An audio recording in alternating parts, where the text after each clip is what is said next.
Am I the a-hole for refusing to pressure my grandfather to give my stepsister the family diamond?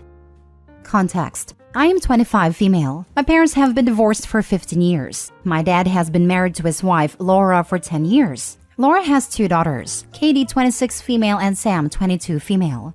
My dad is very close to Katie and Sam and considers them to be daughters to him. The grandfather I'm referring to is my dad's father. My grandfather has a diamond that belonged to my great-grandmother, and it's something of a family miracle, since my grandfather managed to find it after World War II. Unfortunately, he lost his mother and sister in the war, so he saved the diamond to be for the next woman in the family, to be set into an engagement ring. Now, my grandfather has a thing about blood and family. Namely, if you're not blood, you can be family, but you're not in the family. And I'm pretty sure this is somewhat related to his trauma, but it might be a generational thing. Because of this distinction, his aunts were not allowed to use the diamond for their wives' rings, because then the diamond would belong to the wife and the wife is not blood. I am his only biological granddaughter, so it was always presumed that the diamond would go to me. I got engaged last year and I didn't end up using the diamond for the ring. The diamond was not a color or the cut of the style I wanted, and my grandfather knew that. He offered to have the diamond recut, but I begged him not to because it is very valuable, and I know how much it means to him. So, he agreed that when I get married, he will set it into a necklace to be worn on my wedding day instead. Now, Katie is going to get engaged soon, and my dad is likely to be asked to walk her down the aisle. Laura asked my grandfather to give her the diamond for Katie's ring, since she is basically my father's daughter. My grandfather said, and I quote, "Not even over my dead body," and that the diamond will stay in the family. That said, Laura, my dad, and Katie are now extremely upset. My dad suggested maybe I could ask my grandfather to let them use the diamond, since I hadn't used it for a ring anyway and that he considers Katie part of his family and will be forever. So it should be okay for her to have it, especially since she is older, so the first woman as it were. My grandfather would probably relent if I asked him, but I said no, because I would feel too guilty. That diamond is all my grandfather has left of a family he lost in the most horrific circumstances when he was 9 years old. They don't even have graves. That stone is literally all he has to remember them. What right do any of us have to dictate what he does with it? Katie, Laura, and my dad have all been texting and calling about how hurt they are, that I'm letting my grandfather exclude Katie from the family, and that I already have a ring. Why can't I just help my grandfather soften and let Laura and her kids be part of the family? I'm holding firm on it for now, but should I be? Now for the top comments. The diamond is all my grandfather has left of a family he lost in the most horrific circumstances when he was 9 years old. They don't even have graves. That stone is literally all he has to remember them. What right do any of us have to dictate what he does with it? Not the a-hole. I love you for this. For this statement alone, the diamond should go to you. Allow him to set it in a necklace and wear it all the time. It will make your grandpa happy. Not the a-hole. Reading between the lines, it seems your grandfather lost his family specifically because of their blood/genealogy. It makes sense that his own survivors matter so much to him. Not the a-hole. As much as they may be upset, it's not theirs.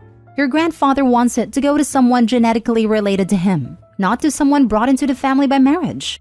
His reasoning is exactly the same reason he didn't give it to the women marrying into the family. Grandpa has a right to say no. Your dad and stepsisters will just have to get over it. The hard truth is that they are not his grandchildren. They are step-grandkids, and family heirlooms don't typically pass down to stepchildren, especially with an older generation. And they became his step-kids as teens. It's not like he's been in their lives since they were babies.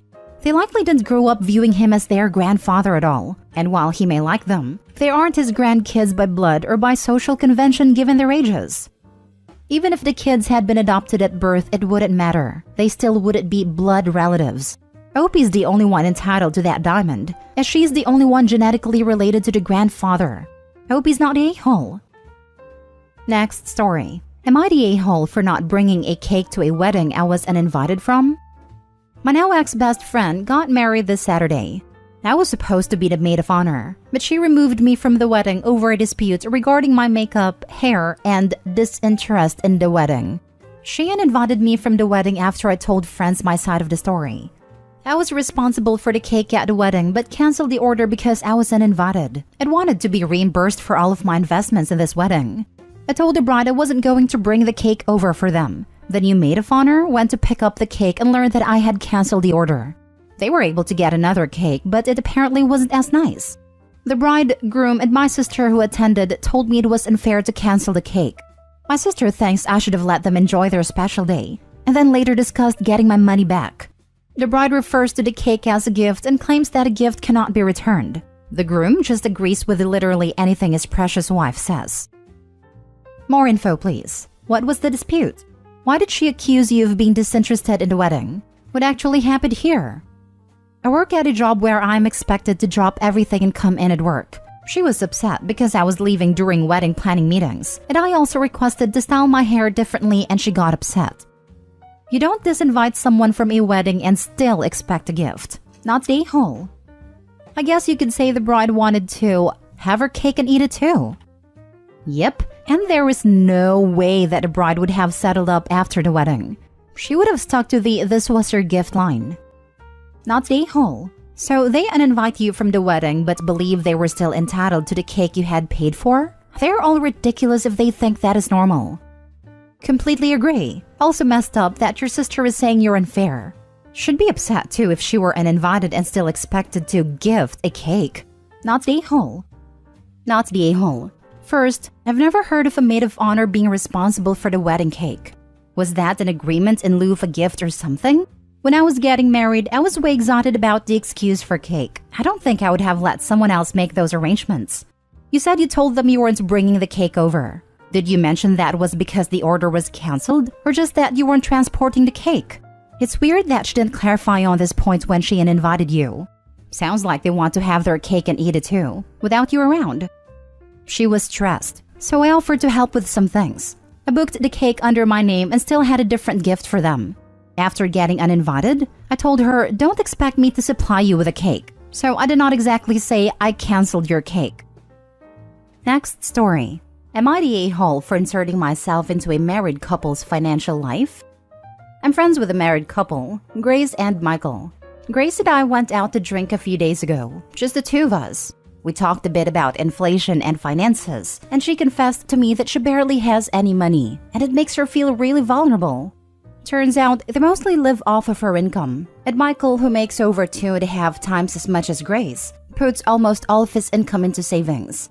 He also asks Grace to transfer any of her bonuses or extra money into that savings account.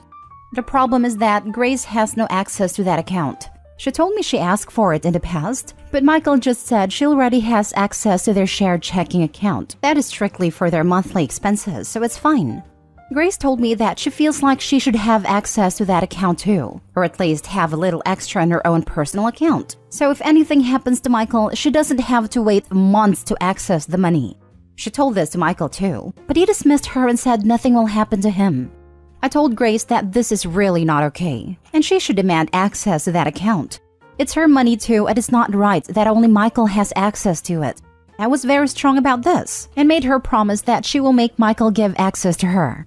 She seemed very relieved that I agree with her, and find her concerns more than reasonable. Now on to the problem. Currently, Michael is throwing a fit at me for inserting myself into their financial life, saying it's none of my business. He says that over 85% of the money was put into the savings account by him, and whatever Grace put there was just to compensate for the things Michael paid for alone in the past. Yes, he is right that is none of my business, but my close friend came to me saying she feels vulnerable because at 30 years old, she only has about 500 euros in her name, despite having a well-paying job. Of course, I will tell her this isn't right and encourage her to stand up for herself. But since I'm friends with Michael too, I don't know. Am I the a-hole? Now for the top comments. Not the a-hole. You are warning a friend that it sounds like she's a victim of financial abuse. He's demanding all her pay be shared while sharing none of his. He's trying to make sure she has no funds to which she can use to separate their lives, that he can claim all the money as his.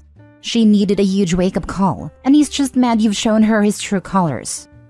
I agree. Finally, we did the opposite. As my wife has little income, I made sure to put my life insurance in her name, and our joint savings account is in her name too. I want her to feel secure and have as much financial autonomy as possible given the circumstances. We save together, support each other. All the income is ours in my opinion. I feel like for a married couple, all income should be our money too. If that doesn't work for every couple, that is perfectly fine. Just keep totally separate accounts. I feel like it's one or the other. OP's friend's husband is trying to have it both ways. He just wants all the money. There is no reason for her to have a well-paying job and feel like she's broke all the time. OP, you were just validating what your friend already knows. Not the a-hole, but the husband sure is. Not the a-hole, and your friend is being financially mistreated by Michael, who is a total a-hole. Grace needs her own savings account to put her extra money into. This is not a marriage. Why does Michael think he deserves exclusive access to the extra money? If this is the way it's going to be, they should just keep separate finances for everything. It's an all-or-none situation. This sounds like one of those situations where the wife finds out her husband has a secret family or something. Or is deeply in debt, or gambling it all away, or has a secret drug habits or something. So many other awful and expensive things. She doesn't have access to the account because he is lying to her about what the account is for, and likely how much money is in it. Last story. Am I the a-hole for doing a background check on my boyfriend? My boyfriend and I have been dating for 3 months. Even though it's early days, I really thought he was the one. He is nice, attentive, funny, and attractive, and I'm getting older, and I thought he must be the one I have kids with and settle down with. But he doesn't drive, which is very strange in my city. The public transportation is really bad, and most people would opt for a car over an apartment because at least they would be able to get around. Only people who work from home or were in poverty wouldn't have a car, and he makes good money and works 15 minutes away from where he lives by car, so it made no sense. He shows up at dates by asking his friends for rides or asking me to pick him up. We live close by, so I didn't mind, but I asked him about it and he said cars are expensive and he didn't want to pay for one. But then he has trouble getting around and complains about how expensive Ubers are. One day, I found out that my state has a website of public crimes and decided to put in his name. A wall of offenses came up, and it matched his first, middle, and last names as well as his year of birth. He has 5 DUIs and has a court date for a pending one in a week. The DUIs range in date from 10 years ago to one he got 6 months ago. That's the one he is set to go to court for.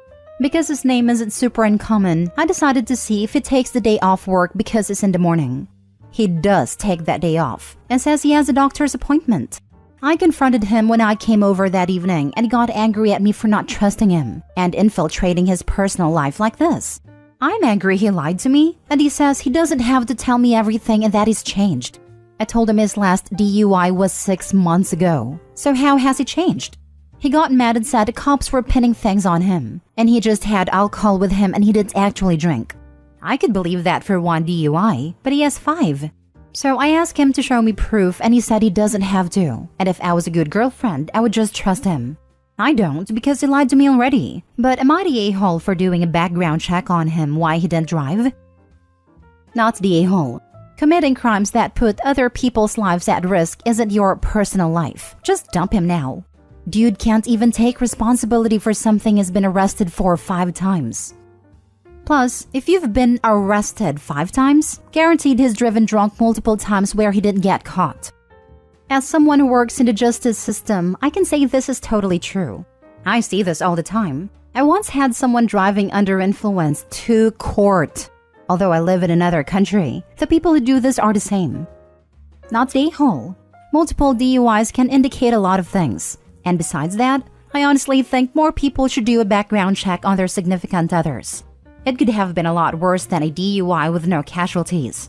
He wasn't honest about it and got angry when you found out. Might want to reevaluate if this is the guy for you. Might want to reevaluate. Red flags OP. These are your red flags telling you to run. At the point of 5 DUIs, it suggests to me a drinking problem. If it's changed, then does he drink? Is he in AA? I can understand not wanting to lead with that with someone before things get serious. But a conversation about a drinking problem you used to have is a lot easier than talking about a drinking problem you still have. Not the a-hole. She just looked up public records because she was curious about him dodging a question. Even if he had just said it was because of some personal issues he is addressing and wasn't ready to talk about it quite yet, OP probably wouldn't have pride. He dodged the question, and it's reasonable to look at public records to figure out why. Not the a-hole. You didn't run a background check. You checked public records. Run the heck away. Text him you're dumping him right now. He's an alcoholic liar with continual criminal thinking. Exactly. Him basically saying to you that you're not allowed to question him about what he does with his life is him saying that your relationship would be that you're not allowed to ask him questions if he had already decided to lie to you about what he was doing. He is someone who continuously drove drunk and has only stopped right now seemingly because he would go to prison. As soon as prison is off the table, he will likely be out driving drunk again.